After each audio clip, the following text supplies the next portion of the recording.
Good evening, everybody. A number of breaking news stories tonight. In Northern California, Governor Jerry Brown has declared a state of emergency in wine country. That's Napa, Sonoma, and Yuba counties, as firefighters struggle to contain 15 major wildfires burning out of control. The fast-moving fires have killed at least one person, destroyed hundreds of homes and businesses, and forced 20,000 people to evacuate. We'll have the latest details for you here tonight. Also, Sunday night football ratings continue to decline as players insult our anthem, our flag, and our nation.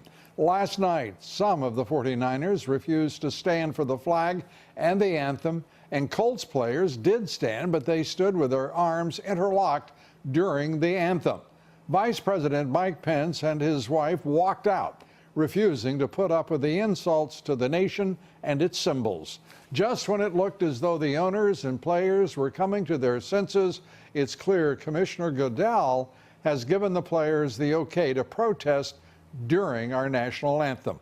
In other news tonight, President Trump unveiling a 70-point list of immigration demands to be met if Congress is to push through immigration reforms, especially DACA.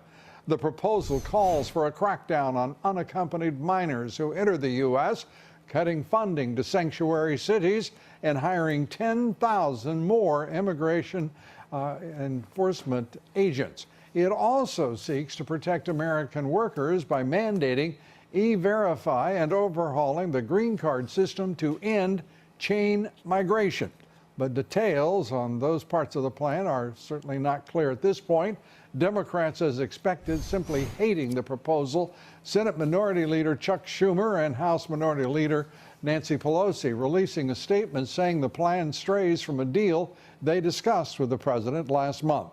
Their statement, their joint statement, says in part, quote, "We told the president at our meeting that we were open to reasonable border security measures alongside the DREAM Act, but this list goes so far beyond what is reasonable, this proposal fails to represent any attempt at compromise." Trump administration officials arguing these provisions will cut down on illegal immigration, and the administration is urging Congress to include all of them in any bill addressing DACA. Joining us tonight, Jessica Vaughn. She's Director of Policy Studies for the Center for Immigration Studies. And Jessica, good to have you with us. This is a long list. It is an important list. Your reaction to it, and what do you think will be the reaction in the halls of Congress? It is a long list, but there are a lot of things wrong with our immigration system, both in border security and interior enforcement, and our legal immigration system that many Americans support but think needs to be modernized and needs to be trimmed back a little bit. This is a to-do list for Congress. I think this is really the president saying, like a parent says to a small child at dinner, you've got to eat your fresh, healthy vegetables and fix the things that are wrong with our immigration system before you get that Twinkie of an amnesty for dessert. Yeah, well, it's more than a Twinkie. That's a whole dessert table, and one that's right. unappetizing to millions and millions of Americans. It is, at the same time, a proposal that opens up the discussion on DACA. DACA itself is illegal. It is unconstitutional. We know that. And yet here we are watching Congress and the president start horse trading, at least the early stages of it, over its survival. Well, the president didn't include an amnesty for people with DACA as a priority in this list of things, but clearly this is the priority for the Democrats in the House and the Senate, and that's distressing to see that amnesty is more important to them than these very necessary common sense reforms that Americans want to see happen, that are in America's best interest, and that will give us an immigration system with some integrity going forward that we can all be proud of and support. Yeah. They don't seem to be willing to budge off of their position. But if they care so much about amnesty, then they should be willing to also do these common sense reforms, because we've done this before. If we don't make these necessary changes to our immigration system. And these are things on this list that Congress has to do. The president cannot do this by himself. He's started. Not lawfully. We saw President Obama do so, but not lawfully. Let me say this. That's right. We've been at this for some time now, actively on Capitol Hill, moving through the legislative process since 2006. The Kennedy-McCain legislation was a disaster, in large measure because of chain migration and changing the rules about who could come in. And their basic tenet was anyone in the family, extended as far as the imagination could carry the left, would be fine. This does raise chain migration. It is an apparent opening bid to end it. Your thoughts?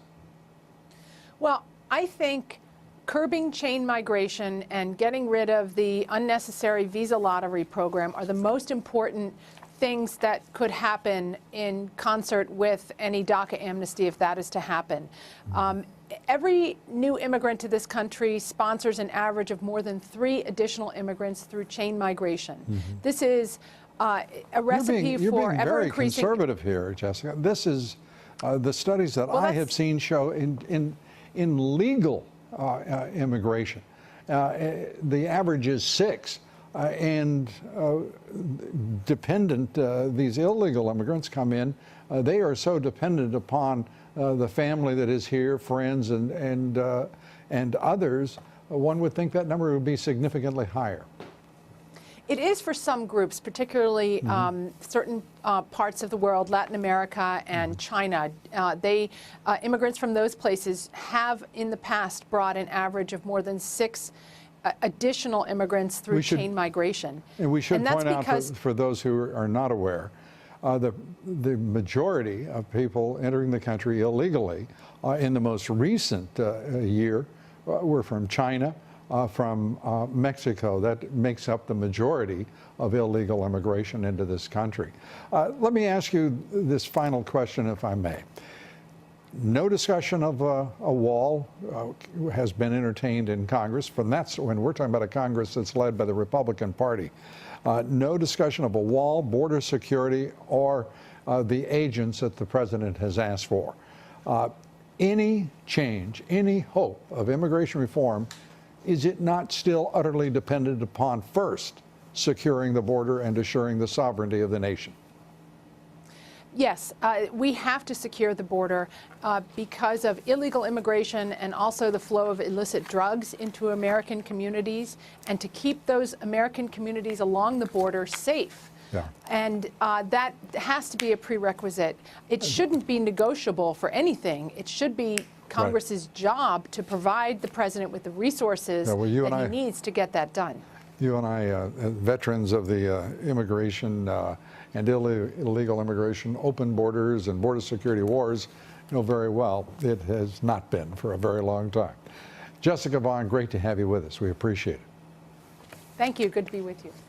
Growing outrage tonight over NFL players who continue to insult our flag. Vice President Mike Pence leaving the Colts 49ers game over player protests. More than 20 players for the San Francisco 49ers showing their disrespect, insulting and refusing to stand during the national anthem. With Colts players locking their arms during the anthem, the vice president tweeted this: "I left today's Colts game because the president and I will not dignify any event that disrespects our soldiers, our flag, or our national anthem." Dallas Cowboys owner Jerry Jones also fighting back this time. Instead of kneeling with his players, he issued a warning to his players who insult the flag.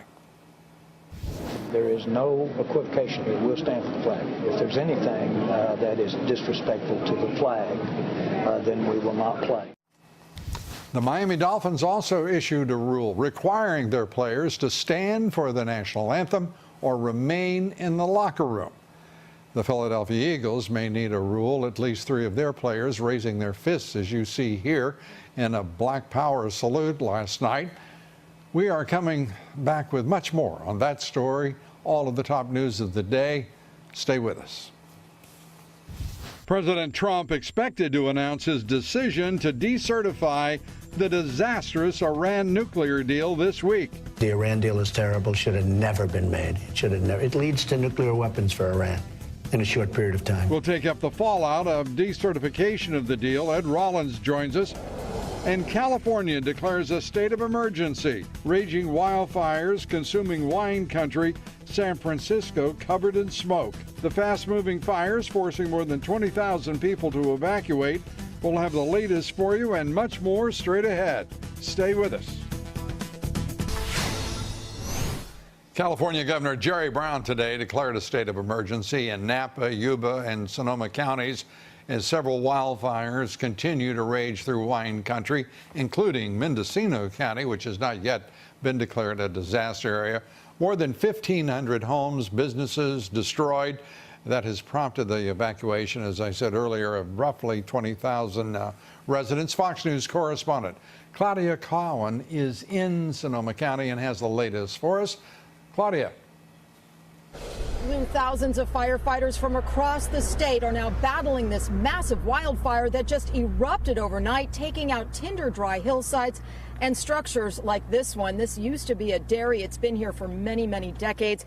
More than 1,500 homes and businesses have been damaged or destroyed as fierce, erratic winds pushed the flames over mountain ridges and highways, scorching more than 75,000 acres in Calistoga, Napa, and Santa Rosa, and prompting massive evacuations. Some 20,000 people are out of their homes. Many said they fled for their lives in the middle of the night. Some did not make it. There's at least one confirmed death from a fire in Mendocino County, about 100 miles away. The sheriff there saying there could be multiple fatalities, and many residents are unaccounted for and listed as missing. While those fierce wind gusts have died down, a red flag warning remains in effect at least through Tuesday because of the warm, dry conditions, and the governor of California has declared a state of emergency. Lou? Claudia, thank you very much. Claudia Cowan. Southern California is also in crisis. Officials there are trying to contain a deadly outbreak of hepatitis A, which has killed 17, sickened more than 500 in San Diego. It has now spread to Los Angeles, to San Francisco. It is on the verge of being declared a statewide epidemic. Well, turning now to politics, retiring Republican Senator Bob Corker spent the weekend lobbing, Twitter insults at the president. The Tennessee lawmaker said Sunday the president is, in his opinion, running a reality show and could send the nation on the path to World War III. A little hyperbole gripping the senator, and for whatever reason. On Saturday, Senator Corker also called the White House an adult daycare center. The president summed up the situation this way, tweeting, "Bob Corker gave us the Iran deal, and that's about it. We need health care, we need tax cuts and reform. We need people who can get the job done." Joining us now, Ed Rollins, chairman of the Great America PAC, who served at the top level of 2 White House administrations as assistant to the president. Great to have you here. Thank you very much. Bob Corker, what in the world is he doing? Well, the unfortunate thing is Bob Corker's there for 2 more years. He's determined not to run for re-election, which is certainly his prerogative. But if he's going to become the in-house critic as chairman of the Foreign Relations Committee, it's just a big platform for him to basically dump on the president, and I think it's just outrageous. We've got to be clear. The reason he's going to be there is because of Mitch McConnell. Absolutely. So and McConnell could end this nonsense. That's the point. Right now. That was the point I was going to make. Oops, the conference needs to basically bring him in. You can argue, you can disagree on votes, but you can't have a major chairman of your own party criticizing the president on his foreign policy and anything else. And he looks so small, so insulting and petty, and I mean, a crack about a daycare center, World War III. I mean, he looks moronic. Well, no one tweets quite like the president, so the rest of them shouldn't try. I think that's well said. Let's turn to the 70 points for immigration reform. The president laying this out for DACA. Now, DACA, as I said earlier, we know it's illegal, it's unconstitutional, and yet here it is. The president has proffered an opportunity for the left to save DACA. Well, DACA shouldn't be the only negotiating point here. The interesting thing is last time was one of those White Houses in 1986 was the last immigration bill that's been passed in this country. Both Obama and George W. Bush, with majorities of their own party, tried to do comprehensive immigration, couldn't get it through. I think at this point in time, you have to understand there's a give and take in this. If Schumer and those guys want something, then obviously the president's going to get what he wants. So these 70 points are the beginning points from his perspective. Obviously, it's not him sitting down in the corner office and writing this out. These are things that people in the field feel is very, very important to do this. This needs we need one more big comprehensive program. We should do it well, and it's going to take time to put it together. And that means I think the idea of a comprehensive program, every time the left has, and of course business interests on the extreme right, have cried out for comprehensive immigration. It becomes a catch-all for every kind of nonsense except getting to the point, which is we need to secure our borders, we need to control immigration, we need to end, and the list goes on, those 70 points in addition. But to have any discussion about immigration reform without the ability to control immigration is madness. Well, your point is so valid because every single kid here under DACA, or young adult, came in after the '86 bill. There's nobody who was here before. Right. You had 2.5 million people out of a possibility of 5 who could come in and took advantage of it, but they didn't do the security side. And I think to a certain extent, and they just sort of dismissed it over time. And this is such a compelling demagogued issue. But the fact is, those 800,000 DACA enrollees, most of them, the vast majority of them, over 70%, are on welfare of one form or another. And people have to be honest about what's going on here. We've got to take control of that immigration system, as the president campaigned on, and reward talent and skills that are needed in this country. Well, he tapped into the mood of the country, which was basically an anti-immigration, anti-illegal immigration sentiment, and I think it wasn't something he just made up out of the top of his head. So I think to a certain extent, if you're going to put this through, it's not what Chuck Schumer wants or Nancy Pelosi wants. That's a shame. It's basically what the country wants. Yeah, I imagine that. What the country needs, as the president has outlined it, right? Not what Schumer and Pelosi want, or it's ridiculous how much this discussion already resembles 2006. Absolutely, no question about that. Ed Rollins, as always. My pleasure. Good to have you here. Thank you very much. Be sure to vote in our poll tonight, and the question is, do you believe NFL football fans should follow Vice President Pence's lead and walk out, demanding a refund when NFL players insult the national anthem and the country itself? Cast your vote on Twitter at Lou Dobbs. Follow me on Twitter at Lou Dobbs. Like me on Facebook and Instagram, Lou Dobbs Tonight there. And on Wall Street, stocks moving a little lower. The Dow off 13 points, the S&P down 5. The Nasdaq lost 10. Volume on the big board, light trading, 2.4 billion shares. GE shares hitting a 2-year low, giving activist investor Tryon a seat on the board after Jeffrey Immelt's departure. GE stock down more than 40% under Immelt. Tesla plunging nearly 4% today as the electric car maker fails to deliver on its latest Model 3. And a reminder to listen to my reports 3 times a day, coast to coast on the Salem Radio Network. Up next, we finally know what it takes for ESPN to suspend an employee. We're coming right back with that and much more. The commentary is coming up here next. Stay with us. Dallas Cowboys owner Jerry Jones taking a stand against the player protests against our national anthem, our flag, and our country. But ESPN host Jameel Hill, who seems intent on insulting the president and the ESPN audience, chose to encourage a boycott, tweeting this: "This play always work," that's her word. "Change happens when advertisers are impacted. If you feel strongly about Jerry Jones' statement, boycott his advertiser." Hill even claimed an unfair burden has been placed on NFL players in Dallas and Miami because players risk being benched if they don't stand respectfully for the national anthem.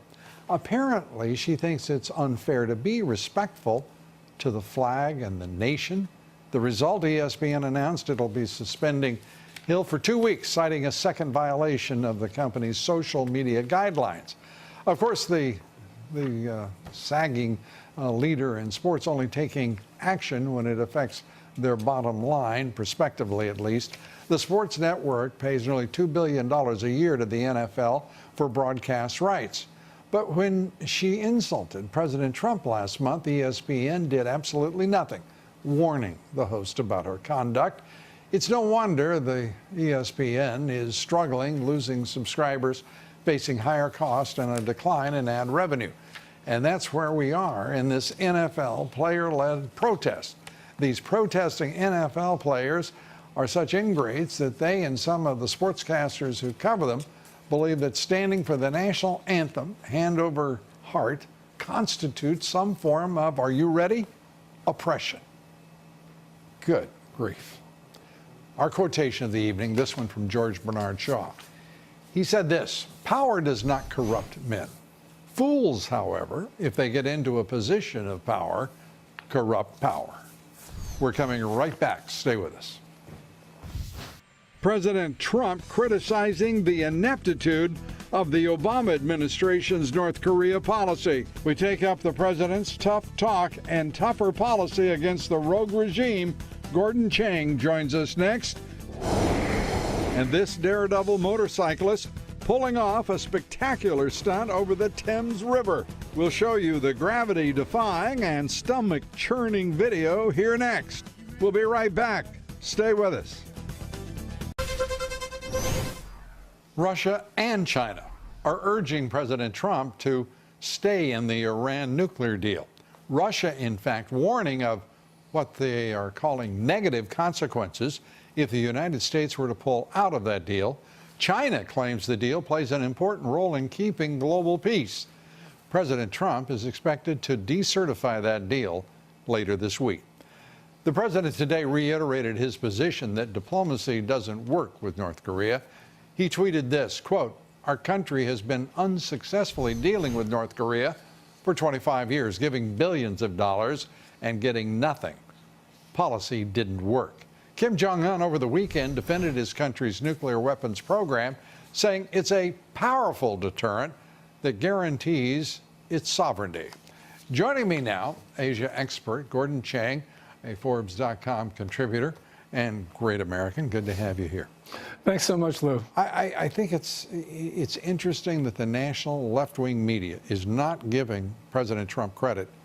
It seems that there are positive results, and certainly they're not determinate, but early positive results from his reaching out to President Xi Jinping on North Korea.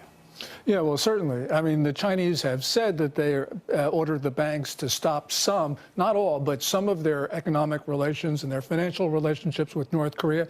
That was certainly an important positive.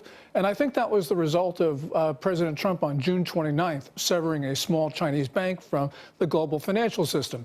That was an important step forward. Also, we have President Trump on his September 21 executive order, which is a major step forward. It's, I think, one of the most important things that any American leader has done on North Korea. So this is significant, and I think that President Trump has got a lot of work to do, but nonetheless, he's moving in the right direction on that. And he is the only president to ever move as decisively and as straightforwardly with a Chinese president on the issue of their client state, which is, if not puppet state outright, North Korea.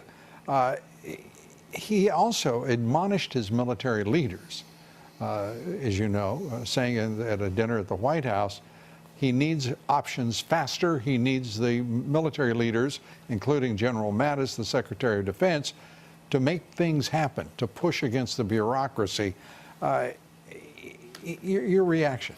Yeah, we saw evidence of Mattis actually moving in response to what President Trump said last week, because as Mattis was talking to the Army, that they've got to be ready immediately. And that's important because, you know, U.S. Forces Korea, their motto is fight tonight.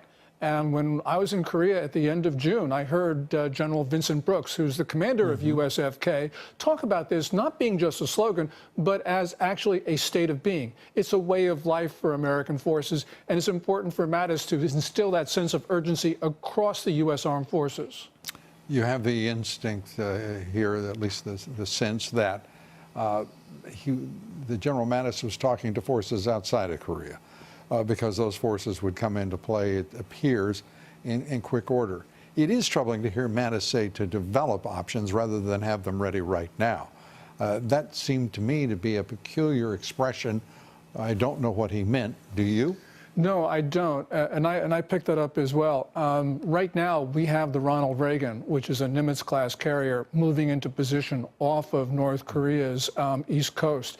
This is important because that's, that's 4.2 acres of sovereign American territory, very close to North Korea. And 3 other carrier strike forces in the region, and prepared to participate should the president order a military intervention. Yes, and this is consequential, of course. I think what Mattis is trying to do is, as you mentioned, instill that sense of urgency, across the Pentagon, because I'm not so sure that it's there. People in Korea, they understand what's going on. I'm not so sure that everybody else does, because we have this sense, oh, this is not such a big deal. But I think that, of course, it is.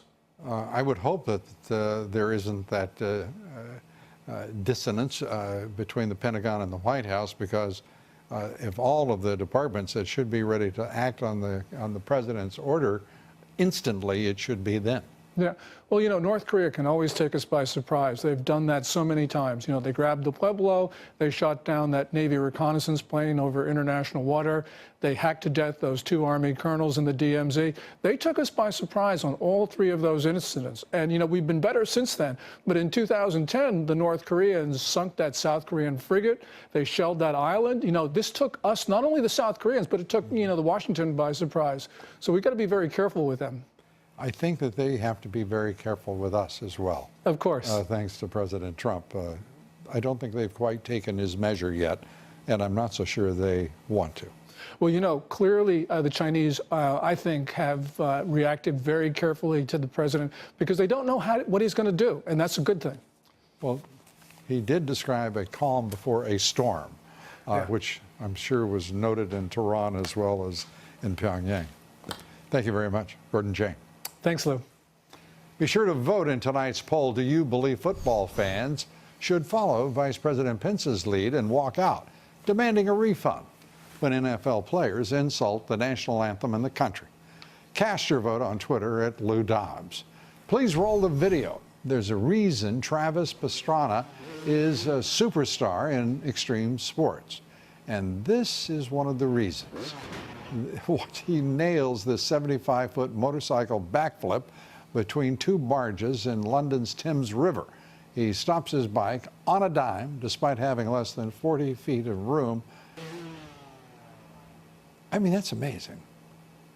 Again, I ask why. Why? But I say thank you at the same time. Up next, growing backlash against the GOP establishment and its leaders, if you can use the term that loosely, over their failure to accomplish anything for this president. Kelly Ward challenging Rhino Senator Jeff Flake. She joins us here next. Stay with us. We'll be right back.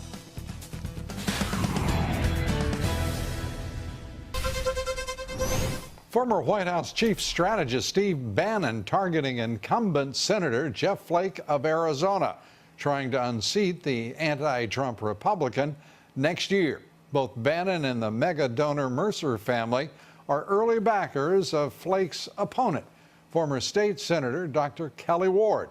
Polls last month showed Ward with a 14-point lead over Flake. We're joined now by former Arizona state senator Dr. Kelly Ward, and it's great to have you with us. Let's start, Doctor, with how you think this is going to unfold. Flake has got a lot of money behind him, the GOP establishment, as you know. You've seen this movie before. Lou, I'm so glad to be here tonight with you, and you're exactly right. We have seen the movie, and I think that's what led to the frustration across this country that gave us a President Donald Trump.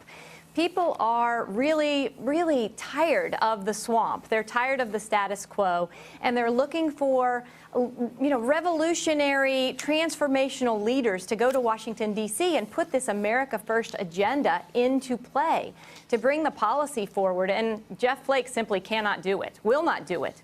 He refuses to do it. He's a never Trumper, I think it would be fair to call him.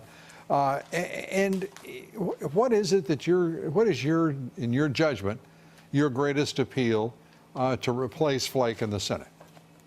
You know, I think the place where we vary the most, besides our, he does not support President Trump and I do, is on immigration and on the border. I want a secure border. I want to build the wall. I want to stop illegal immigration. I consider myself an Americanist. From what we've seen from Senator Flake, he's very weak on the border. President Trump said so himself in a tweet, that he is weak on the border. He's for open borders and amnesty, and that's just unacceptable, not just in Arizona, but across our whole country. The GOP establishment itself, how do you think it's going to sort out? I want to get a sense of, if you will, your sense of the midterm elections, the role of the establishment, how tough it's going to be for challengers to the orthodoxy and the establishment, the elites, for all of the country. You know, I think that people have woken up, and the forgotten man and woman are no longer forgotten. The race in Alabama with Judge Roy Moore winning, it's a harbinger for what's going to happen across this entire nation. I love to hear that there are people out there who are looking to replace every establishment ineffective Republican in the Senate. And I'm glad Senator Ted Cruz is out of those crosshairs, but I think that a lot of the other people aren't getting the job done, and people are simply sick and tired of it. I look forward to getting to Washington and doing the job that we all want done. And do you see this as being a wave midterm election? I do. I certainly do. And I hope that the leadership in Washington... That is the anti-establishment wave. Yes, and I think the establishment would have us believe that Democrats are going to swoop in and take these seats. That simply is not the case. I think we are going to see a huge wave of conservative Republican thinkers who are thinking along the nationalist populist lines that put America first. People that want to secure the border, that want to stop illegal immigration, that want to repeal Obamacare, that want the tax code fixed, and they want it fixed now, who want to make sure that our Border Patrol has everything that they need to be able to be successful and make sure that America is safe. People that want those things are going to go to Washington, and we're going to get the work done.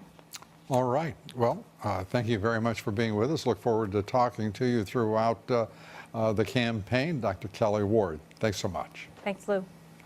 Well, it's been nearly 3 weeks since Hurricane Maria made landfall in Puerto Rico, and roughly 85% of that island is still without power. 40% of residents there don't have drinking water. A quarter of all grocery stores remain closed. Now, the island's outdated electrical grid, long neglected by corrupt local and island politicians, we're told now will take months and an estimated $5 billion to fix. San Juan Mayor Carmen Yulín Cruz is continuing her politically motivated criticisms of relief efforts, but FEMA Director Brock Long says he tuned her out long ago. We filtered out the mayor a long time ago. We don't have time for the political noise. The bottom line is that we are making progress every day in conjunction with the governor. Up next, the left-wing national media still covering for the Obama administration. We'll show you the real travel scandal coming up here next. Stay with us. Niger Ennis and Rachel Campos-Duffy join me next. We'll be right back.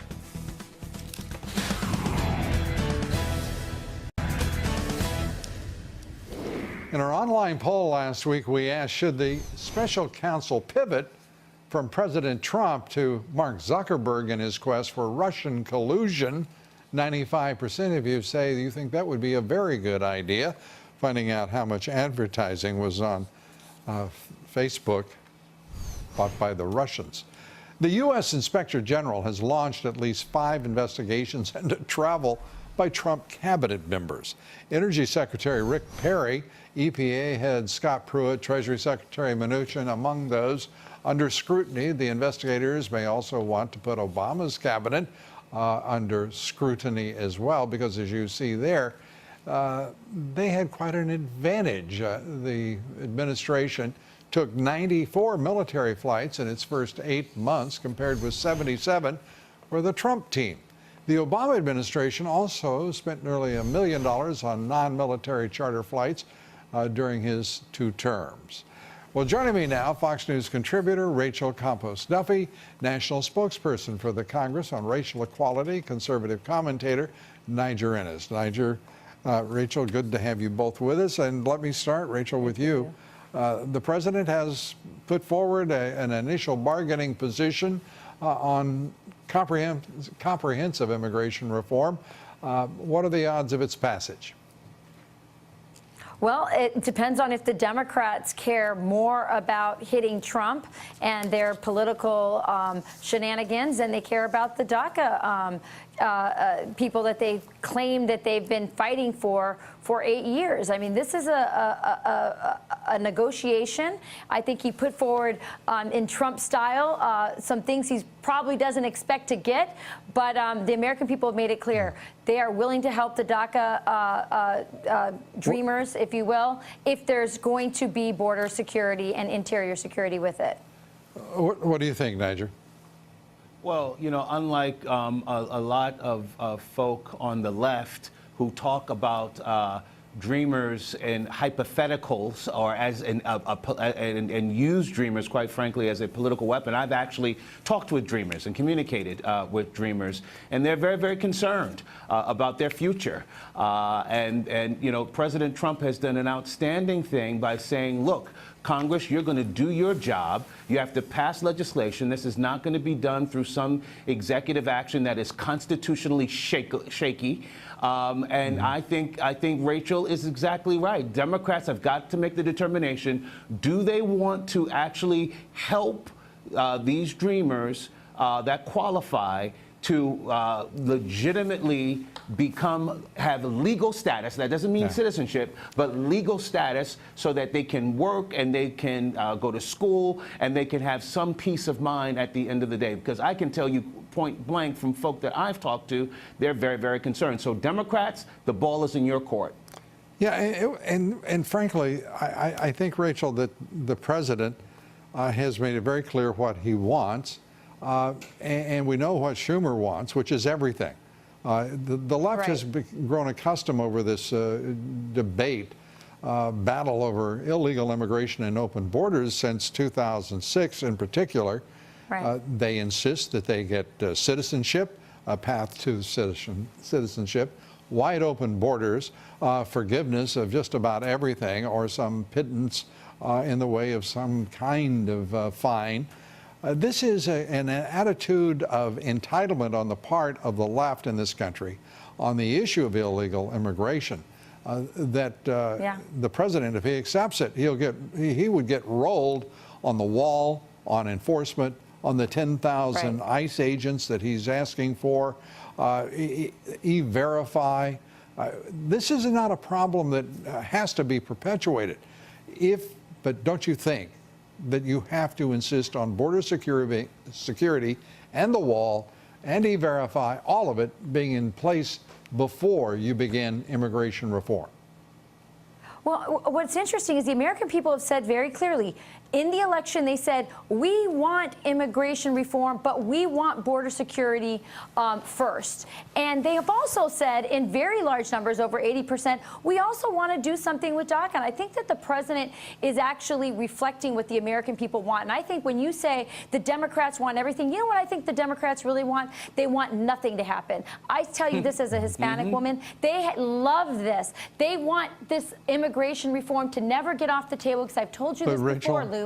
When you take immigration off the table, Hispanics look like conservatives. They look like Republicans. So they don't want a deal for the DACA dreamers. They want this issue to continue to fester and boil, and they want to blame Republicans for it.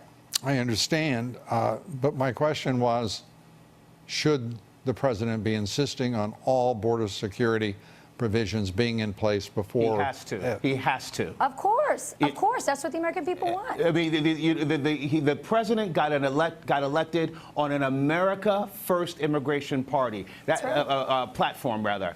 All right, and that means stopping illegal immigration, bringing about border security, but it also means having an immigration policy that is good not just for the immigrants that want to come into the country, but good for the American people, good for our economy, good for the American worker, so that immigration, too much even legal immigration, doesn't depress wages of the American people that are here. And yes, Lou, you're absolutely right. I know for a fact that the base of the party, the loyalists to President Trump, would not tolerate any kind of comprehensive program without border security and without guaranteeing that we're not visiting this question yet again some 10 years from now. Will the leadership of the Republican Party, forget the Democratic Party, Rachel, will they accept border security, a wall, and enforcement of that security as a condition precedent to immigration reform? Of course. I mean, this is why immigration reform never happened under Obama either, because, you know, Republicans We got about 10 seconds. The sweet spot has always been border security and immigration reform. Rachel Campos-Duffy, thank you for doing that. Niger Innes, thank you. We appreciate it. Good to have you with us. Thank you for joining us. Good night from New York.